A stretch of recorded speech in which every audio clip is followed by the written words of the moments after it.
All right. Thank you for stopping by. I appreciate you taking the time out of your busy schedule to give me a look today. On this video, I'm going to be talking about a little bit about mentoring, a good mentor. So, every week I create 5 videos. This is video number 2 of the videos that I'm creating for you guys. So, if you didn't get a chance to view video number 1, head on back. Check it out. All right, it says, a good mentoring relationship provides new employees as well as interns with someone that will share their professional knowledge and expertise in the field. A good mentor is available to answer any questions relevant to the job. Good mentor-mentee relationships are two-way streets. Consequently, if you want a good relationship with your mentor, become a good mentee. Kind of makes sense, right? Says this requires a genuine interest in your mentor and a willingness to do what it takes to become successful as an intern or a new employee in the field. Following suggestions and recommendations, as well as reading all pertinent literature available in the field, is a good way to show your mentor that you are committed to being successful and that you take your career and responsibilities seriously. A good mentor possesses, number 1, willingness to share skills, knowledge, and expertise. A good mentor is willing to teach what he or she knows and accept the mentee where they currently are in their professional development. Number 2, demonstrates a positive attitude and acts as a positive role model.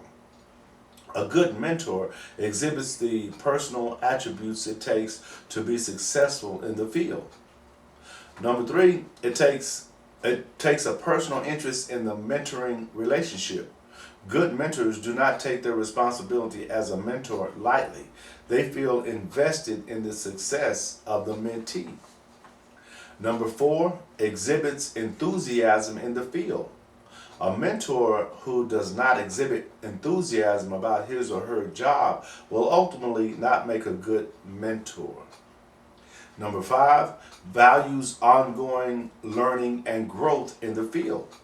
Mentors are in a position to illustrate how the field is growing and changing, and that even after many years, there are still new things to learn. Number 6, provides guidance and constructive feedback. One of the key responsibilities of a good mentor is to provide guidance and constructive feedback to the mentee. Respected by colleagues and employees in all levels of organization, ideally, mentees look up to their mentors and can themselves filling the mentor's role, see themselves filling the mentor's role in the future. Number 8, sets and meets ongoing personal and professional goals. A good mentor continually sets a good example by showing how his or her personal habits are reflected by personal and professional goals and overall personal success. Number 9, values the opinions and initiatives of others. A mentor who values others is also someone who works well in a team environment and is willing to share his or her success. And finally, number 10, motivates others by setting a good example. And that brings me to a point I want to share with you about how I live my life consciously. Now, this is something you can do, I guess, unconsciously or consciously. I simply choose to do it consciously. And that's to be the example. What does that mean?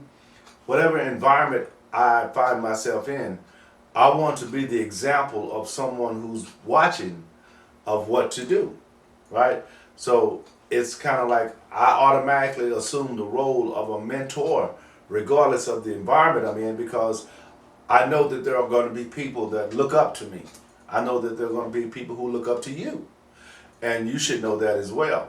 And the way you present yourself, the way you carry yourself, the way you handle certain situations, other people who are not really familiar with how to handle that would take that as a leading role for them to, progress in their future, right? Because there are decisions that we make on a daily basis. Some increase our growth and some kind of take away from our growth, right?